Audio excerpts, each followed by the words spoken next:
Hi everyone, Captain Nate here with your weekly fishing report for the week of January 13th. I'm actually currently on a fishing trip right now. I'm on Lake Berryessa, and fishing has been great this week for us. The past few days, we've had 3 limits yesterday, 3 limits the day before, and we're working our way up to a couple limits today. Slightly sore fishing today, but we got some very nice fish. We also caught a bonus kokanee. About 13 and a half inches, super fat. Nice sign of what's to come this year. I think Berryessa is really going to go off and be back to the trophy kokanee fishery that it always has been. We've been catching all of our fish roughly between the surface down to about 25 to 30 feet.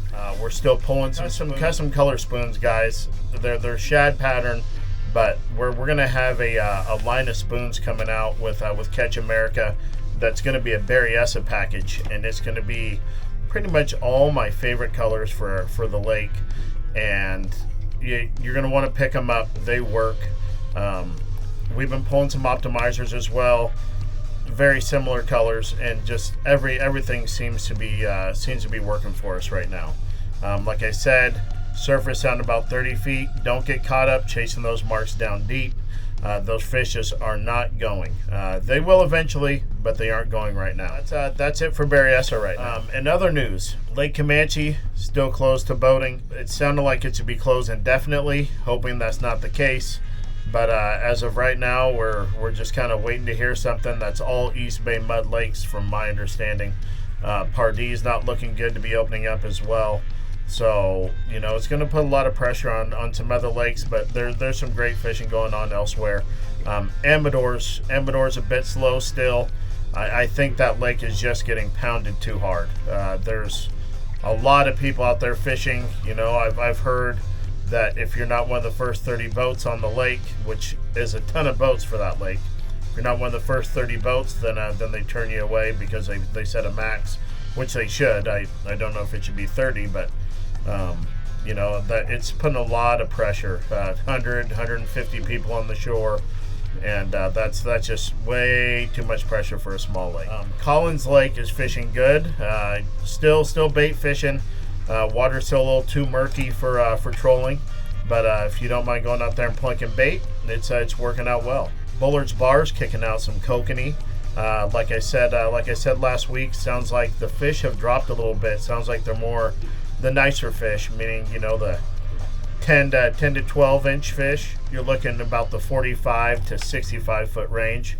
You can go out there and pull Dodgers. I know orange and pink are good colors on that lake. Hoochies, spinners, much smaller presentations because they are smaller kokanee right now. If there are some 12 and 13 inch fish, which I've heard, they're going to have some very nice kokanee in that lake again this year, and I will be running some trips out there if those fish get to a nice size with a 10 fish limit. So you always got to keep that in mind. That could be a lot of fun for families, young kids. It's fun for everybody when you get to catch that many fish. Folsom Lake still hit and miss. I hear reports of one fish, people getting skunked, and I've heard as good a numbers of about 4 or 5 fish per trip. Folsom's just a tough lake just because they fluctuate the water this time of year, just kind of preparing for rain. Then they'll raise and lower it based off of how much snow we get in anticipation of runoff and whatnot. And just you can have some really good days out there, and you can also go out there and just be humbled day after day after day, and then all of a sudden wham, something clicks, and you just start tearing fish up for a day or two, and then it's right back to old Folsom again. It's definitely a lake where you just got to put in your time and go out there and grind it out, but there are some very nice fish to be had. 2 things real quick. I have the new scent coming out from Procure.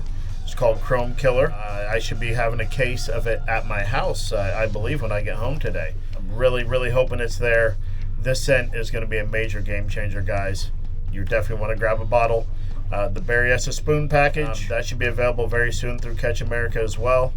And I'm going to be at the ISE show for the next 4 days. So I'll be there Thursday the 16th through Sunday the 19th. I will be in the Gone Fish and Marine Boat Pavilion, and I will have a booth there. I'll be with the Kingfisher boats. You can come on out, book your trip, for, anywhere from the next 3 weeks all the way up through September.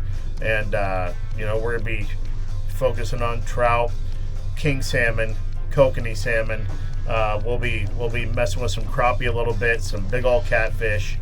And, it's Lake Berryessa is full, and it fishes great when she's full. So do not miss out on that. I will have seminars tomorrow between 4 and 5 p.m. on Thursday the 16th, and Sunday between 2 and 3 p.m. Those will be on Berryessa, trolling for trout and king salmon.